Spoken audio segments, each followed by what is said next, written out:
नाना, आपसे मैं ये जानना आप तो बहुत थिंकिंग एक्टर माने जाते हैं और आपकी अपनी एक विचारधारा है, अपने हिसाब से आप काम करते हैं।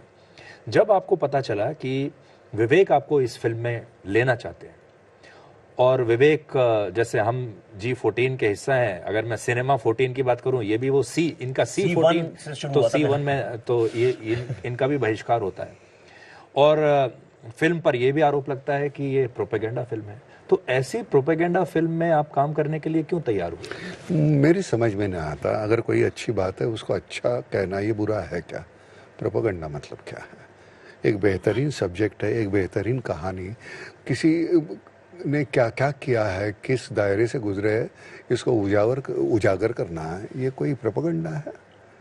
अब देखो यार, कुछ बातें कहते हुए आप अब महाभारत कहने जाओ तो कौरव जो है उनका तो जिक्र तो होगा ना, तो है ही, अब क्या करें? तो अभी आपको अगर ये तय करना हो कि आज कौन कौरव है और कौन पांडव, हाँ, तो आप क्या तय करेंगे? और फिर आपके ऊपर ये आरोप लगेगा कि आप प्रो बीजेपी हैं और आप हाँ नहीं, मुझे अभी कई लोग बोलते हैं, मैं तो किसी पक्ष का नहीं हूँ, लेकिन जो सही है अच्छा मुझे लगता है। मैं एक सामान्य नागरिक हूँ, मुझे जो सही लगता है, मैं बहुत कोई इसके जैसा मैं ज्ञानी नहीं हूँ, लेकिन मुझे जो लगता है कि ये इतना हमारा जो स्तर है भारत का, वो कहाँ का कहाँ पहुँचा है और कौन है उस वक्त हमारे प्रधानमंत्री जो है, उनके होते हुए ये हुआ है। तो कोई कहता है कि नहीं अब नाना मोदी भक्त हो गया। मैंने कहा यार मुझे क्या लेना देना है, मैं किसी से कभी किसी से बात भी नहीं करता, कुछ नहीं है। आप हैं मोदी भक्त? कौन? अभी मुझे जो काम जो अच्छा लगता है वो अच्छा लगता है। जब अच्छा लगा तो ये जो बना है बदौलत किसने उसको सपोर्ट किया है? मुझे लगता है कि ये अगर मैं इस फिल्म का हिस्सा हूं तो मुझे बड़ा फक्र होता है कि नहीं ये मैंने किया है। ये लोगों को मालूम होना चाहिए इसके पीछे कौन है, ये करने वाले कौन है, किस दायरे से गुजरे हुए हैं हमको वो डाइवर्ट करना होता है ना। बच्चा कोई रो रहा है तो उसको हम हंसाने के लिए ऐसे कुछ करते रहते हैं उसको, उससे वो तो कोई जरिया नहीं है, उसको वो भूख लगी है या क्या कर रहा है, डरा हुआ है, क्या मालूम नहीं, लेकिन उसको डाइवर्ट करना है। बहुत सी बातें ऐसे वो डाइवर्ट करने के लिए की हुई है, उसका आप मजाक उड़ाते रहे तो आपको मालूम ही नहीं है ना उस वक्त उनको क्या करना पड़ा, मुझे नहीं मालूम था। ये जो बैकग्राउंड स्टोरी है किसी को नहीं पता। सच कह रहा हूँ, इस फिल्म को देखने के बाद बड़े बड़े लोग जो इन्वॉल्व भी थे सब कहते हैं अरे ये सब वो हमें पता ही नहीं था। इसीलिए तो मैंने आपको कहा कि आपका पत्रकार, इन्वेस्टिगेटिव जर्नलिस्ट जो है वो आपका जाग गया। और दर्शकों को मैं बता दूं कि विवेक जो है वो Indian institute of mass communication से हैं और मैं भी उसी कॉलेज से हूं, तो हम दोनों एक ही कॉलेज के हुए, लेकिन ये मेरे सीनियर है। पर ये नहीं बताना कितने सीनियर है क्योंकि आपके और हमारे बाल लगभग एक से लगभग हमारे बाल वही हैं, black and white, black and और ग्रे बाल हैं दोनों के, इनफैक्ट तीनों के ही हैं, तीनों के ही। हाँ, लेकिन आप मेरे से सीनियर थे। सीनियर इतना तो है, काफी सीनियर। तो कभी कभी आप मिस करते हैं, या मैं जैसे मैं कह रहा था कि आप अपनी फिल्मों में उस पत्रकारिता को डाल देते हैं, रिसर्च भी वैसे ही करते हैं, और फिर जो पत्रकार आपसे सहमत नहीं होते फिर आप उनका भी कुछ ना कुछ रोल बना के, उनको केस स्टडी बनाकर अपनी फिल्म में डालते हैं। इस बार कोविड के दौरान जो कुछ पत्रकारों की या मीडिया की जो भूमिका रही, उसको आपने कैसे स्टडी किया और उसको कैसे आपने, उसकी जो डिटेलिंग है वो कैसे की? नहीं, इसलिए इसमें मैंने एक दो पत्रकारों के तो नाम आपने इनडायरेक्टली बताने की भी कोशिश की है। जी हाँ, देखिए क्या है कि अक्सर क्या चीज़ फेक न्यूज़ है और क्या चीज़ फेक न्यूज़ नहीं है, बड़ा ग्रे एरिया है। आपने कुछ बोला, मुझे नहीं पसंद आया, मैंने कहा फेक न्यूज़ है। विवेक ने कोई फिल्म बनाई, नहीं पसंद आया, कह दिया प्रोपेगेंडा है। लेकिन अगर कल को भारत का एक कोर्ट ये कहता है कि ये जो आर्टिकल्स हैं ये फेक न्यूज़ हैं, और देखिए जब कोविड आया था तो वो एक वॉर सिचुएशन है। सिक्योरिटी जो है एक राष्ट्र की वो सिर्फ सीमा पे नहीं होती है, इंटरनल सिक्योरिटी भी एक चीज़ होती है, और वो इमरजेंसी सिचुएशन थी, इसलिए तो वैक्सीन को इमरजेंसी अप्रूवल मिला इंडिया में या WHO में। पूरा वर्ल्ड एक इमरजेंसी सिचुएशन में था, और ऐसी हालत में राष्ट्र के हित में काम करना एक कॉमन सेंस की बात है। कोई भी बेवकूफ़ी होगा जो नहीं करेगा। पर उस वक्त कुछ लोगों ने उस इमरजेंसी सिचुएशन में देश की सिक्योरिटी को हर्ट करने के लिए, देश के इंटरेस्ट को हर्ट करने के लिए फेक आर्टिकल्स लिख के देश में अशांति और अराजकता फैलाने का काम किया। इसके ऊपर कोर्ट का डिसीजन है।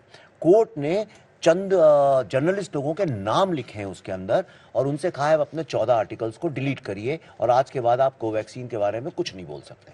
मैं एक सवाल पूछना चाहता हूं जो बहुत इंपॉर्टेंट है, वो ये है, आपके ऊपर एक कोई लीगल नोटिस भेज दे आज रात शाम को ही आ जाए, मुझे तो आते ही रहते हैं, तो कल कितनी बड़ी FIR भी होती रहती है। अगर समझिए आपके ऊपर कोर्ट में केस और कोर्ट बोले कि अरे सुधीर चौधरी जो थे इन्होंने अपनी गाड़ी के 500 रुपए का फाइन नहीं भरा और इसलिए इनको भरना पड़ेगा, आप खुद कितनी बड़ी न्यूज बन जाएगी, हर जगह लिखा जाएगा सुधीर चौधरी पेनलाइज फॉर 500 100 करोड़ के मानहानि दावे में भारत के जो अपने को इंडिया इलीटिस्ट जर्नलिस्ट बोलते हैं, जिनका बड़ा नाम है इंटरनेशनल लेवल में, उन लोगों के अगेंस्ट जजमेंट हुआ, दबा दिया गया, कुछ खबर बताई नहीं गई।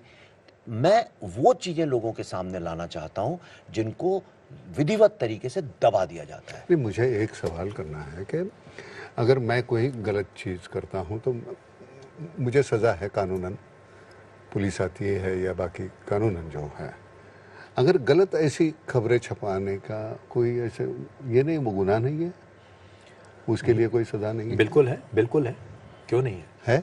बिल्कुल है, अपने यहाँ कानून भी है, सिस्टम भी है, बट ना दिक्कत हमारे देश की ये है कि जो प्रेशर ग्रुप्स हैं वो किस तरफ काम कर रहे हैं और प्रेशर ग्रुप किस विचारधारा का, कौन सा प्रेशर ग्रुप कहाँ है, ये बड़ी बात। अब जैसे मैं आपसे, अगला सवाल मेरा यही था कि ऐसे समय में क्या आपको लगता है कि आपकी पिक्चर चलेगी? जब पूरा की पूरा सिस्टम, कश्मीर फाइल्स चली, जब पूरा सिस्टम आपके खिलाफ था, लेकिन आपको कभी वो सम्मान नहीं मिलेगा जो एक अंतर्राष्ट्रीय फिल्म फेस्टिवल में एक बड़े प्रतिभाशाली निर्देशक को एक सम्मान मिलता है। ऐसे क्यों लगता है?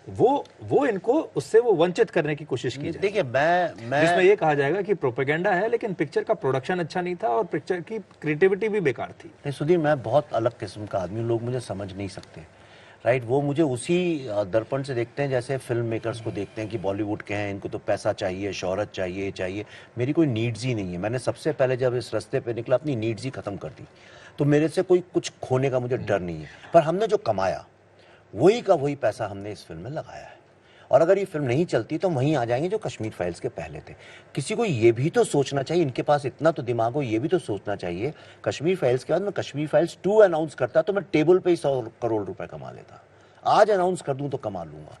पर मुद्दे की बात यह है कि ये फिल्म इसलिए बनाई है, अगर हमारा मकसद वो होता सुधीर जी पैसा कमाने का, तो मैं अब भी आपको बता रहा हूँ, इस वक्त मैं इतना डिमांड में हूँ, मैं कुछ भी कर सकता हूँ, इतना डिमांड में हूं मैं वहां पे।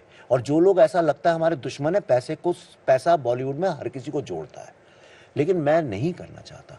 मैं नाना के पास जा रहा था, सबने कहा क्यों जा रहे हो यार, फिल्म चलानी है नहीं चलानी है, तुम ऐसा क्यों कर रहे हो? मैंने इसलिए ली क्योंकि ये रोल सिर्फ नाना पाटेकर कर सकता था। जब आखिर में वो कैरेक्टर कहता है इंडिया कैन डू इट, हमने भारत की विजय गाथाएं इसलिए सुनानी बंद कर दी हैं, लोगों को लगता है कि जब आप भारत की तारीफ करते हो तो शायद भारत सरकार की तारीफ होती है। और लास्ट में मैं ये कहता हूं, सरकार तो हमारी है ना, हमने इसलिए तो चुन के भेजा, हमें लगा कि अच्छा काम करेंगे, तो अगर सरकार अच्छा काम कर रही है तो उसके बारे में क्यों नहीं बात करनी चाहिए?